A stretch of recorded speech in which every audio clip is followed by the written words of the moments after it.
Hello my friends and welcome back. I'm Chisco Gaming, and in today's video, sponsored by the makers of Whiteout Survival, I want to talk about Tundra Arms League and specifically how you can get more currency from the outcome predictions portion of this event. Now, Tundra Arms League is a pretty cool league for Foundry. That's like a grand oversimplification. You can see we've been progressing with a statewide team. That's the 242 team. That is generally the meta for this event, is you make a best team for your state in one of the shells. Typically, states have their own separate shell that's a statewide shell. And you try to do as good as you can. And we'll see how far we get. The competition does end up getting pretty darn steep as you push into this thing. Now, the rules are pretty much the same.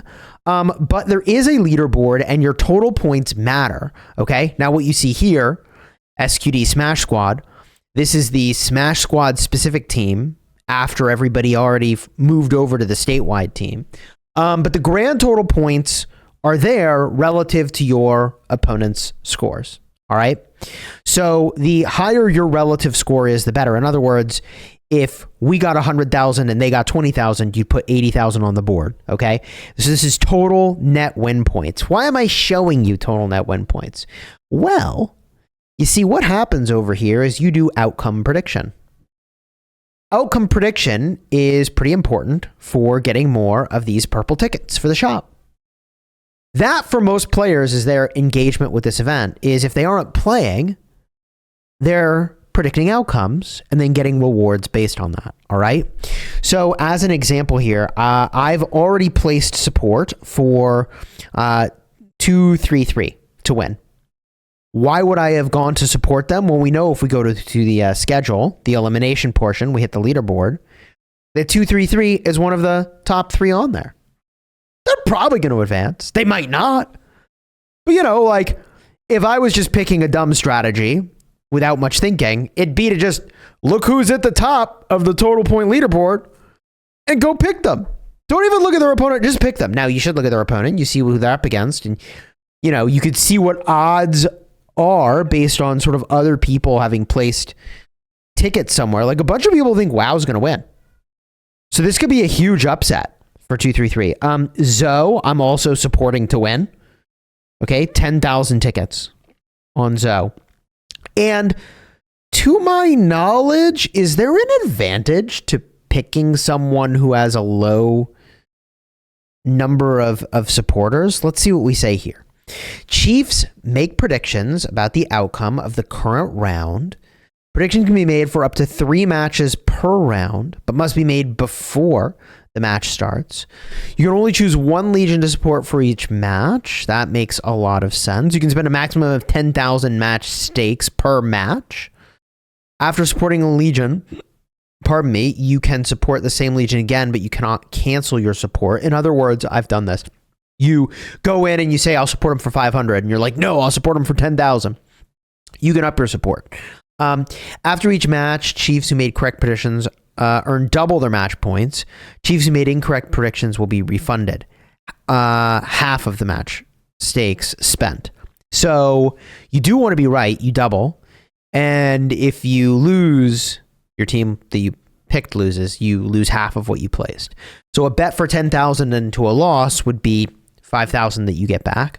A bet of 10,000 into a win is a total of 20,000 that you get back. The 10,000 you put in plus the 10,000 you are getting from the victory. All right. Cool. Now, there are a bunch of ways to go and get these match stakes. Okay. In part from successful predictions, but in part there's these missions. These are daily missions and also weekly missions. Make sure you do them all, obviously. Okay. But something you might not be doing every day is rallying the 10 polar terrors. 10 beasts you're almost certainly getting anyways, passively. Okay. And then there are these champion stakes as well. Now, champion stakes are interesting. Before we get to the higher tier of ticket, let's see if I've supported 3 teams yet. I don't think that I have. So we've got 1 versus ace. Now, it's important to look here. You see this number? This number is potentially different based on how many people are actually in the shell. So if I really want to get a sense, and let's look up this exact match, 1 versus ace, okay? and we swing on over to the schedule, elimination, we're going to find 1 versus ace right over here. Now, if I tap 1, it says, oh, it's 103 to 97. But is it? If I look at the prior match, it was 131. Okay, and ace was 152. So it's not quite as straightforward as like just looking at it and making a call. And here's the thing. If you think it's close, and this could be a close one, you don't want to pick either of them. You only get to bet on 3. Pick one where it's really, really obvious that it's going to be one-sided. Now, maybe it is really, really obvious that this is going to be one-sided and I just don't know it yet. Okay, that's possible. But let's get a look here. We got 226 versus KOE. Well, gosh, like I can go back to schedule info, elimination leaderboard. Who's up at the top? Arc, Zoe, 233. Oh, and would you look at that? 226. And you see, look. I tapped 226, and there's only one player in there right now. It's the leader, right? So all the players are in different alliances scattered throughout the state or whatever, right? So if I go to outcome prediction, 226 has done a lot of winning. Now they're up against KOE. We could get a look at KOE, the Kiss of Evil, and see kind of what they look like. This is an actual alliance, not a statewide team. I mean, it might be a statewide team, but unlikely. And they're at 23.5. I think it's unlikely they win. Okay, so we'll place our bet in a second, but I just want to show you, for the sake of being rigorous, if we go in here, here's Group A, 1 versus Ace, 233 versus WoW, 226 versus KOE. There they are. So KOE was 114, and 226 was 157.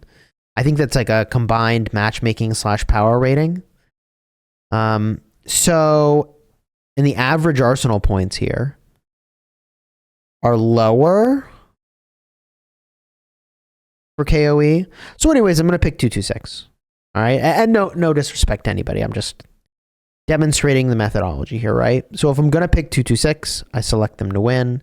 As I mentioned, I could select a smaller number of tickets and then add more tickets later. Okay. And there we go. So I've got my 3 bets placed. I can't do any more. All right. Now, on to champion prediction. Champion prediction multiplies your gold tickets based on when you place them down. The sooner you place them down, the higher the multiplier. So I put all my tickets on Zoe, even though that's not necessarily the safest strategy. They are kind of cracked as an alliance. And if I show you them, let's see here. Elimination leaderboard. Zoe is actually not ranked number 1. Funny enough, it's actually team 2245 that's ranked number 1. But Zoe, dude, these guys are insane. As I lose my connection here, there we go. These guys are insane. Look at all those SVS wins, the power level. Like Zoe is cracked, bro. They're totally cracked. It's possible team 2245 is better, but I don't know. I don't know. I put them on Zoe. Okay. So I only have 16 tickets left anyways at this point. So if I were to go and continue, I could further support Zoe. I'm pretty sure that I could support somebody else, and I only have a small number of those tickets left anyways. So Chiefs may use their champion stakes to support the Legion in their zone they think will win the championship, but you can only support Legions that have not been eliminated, obviously. Chiefs can support multiple Legions at the same time. Okay, great. And you can add support later at different times. Each time a Chief adds support, the stakes are multiplied based on the round, which I showed you. You can put 800 champion stakes per Legion. If a Legion a Chief supports wins the championship, they win the corresponding number of champion stakes, which can be claimed from the champion prediction event screen. Right. So it's already showing me how many I would get. If they're eliminated, you get 50%.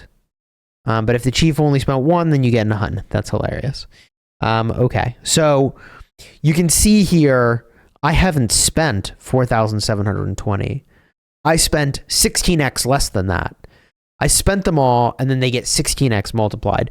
Technically, I could have theoretically voted for myself, 242 Legion 1. That's actually a thing I could have done. So we'll see. Maybe I do that in the future. But only one of these is going to pay out, right? And we'll see how it works out. I don't know. There's how the multipliers shrink. Okay. And that is what you need to know about champion predictions. Into the shop we go. There are 2 shops that you can get rewards from. The purple shop and the gold shop, which is ordinary and champion. Okay. Obviously, you want all this stuff. You want to clear out this gosh darn shop if you can. I don't even know if it's possible, but that's what you would want to do. To do that, you got to get your 3 predictions right every week. That's really kind of where it's at. I might have even missed a couple days of predictions to be where I'm at right now, and it kind of is what it is. But obviously, I think number 1 prio is the Mithril, followed by custom mythic gear, followed by fire crystals, and then, you know, all this other stuff is nice to have for obvious reasons. The champion shop is where stuff gets real spicy. So you can get a decoration. That decoration gives you defense, which is really nice. There's Mithril, which is always in style. I think because the deco exists, that's the prio.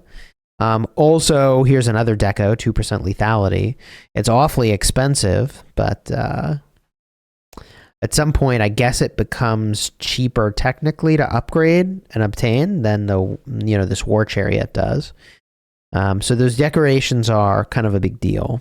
All right. And, you know, obviously there's a lot to like in a shop. It's just a question of how much of the currency you actually going to end up with at the end of the season, you know? Now, is there anything I could do to get my gold currency sooner? Let's find out. For the weekly missions, logging in, I could use a bunch of speed ups, and that would get me 10 gold tickets sooner, which then would get a 16x multiplier for what it's worth.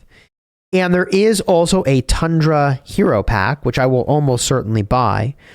Don't get it confused. This is not a widget pack. This is a pack that has hero shards. Now, for us, it's Gen 6, but your generation of hero will obviously depend on your progression.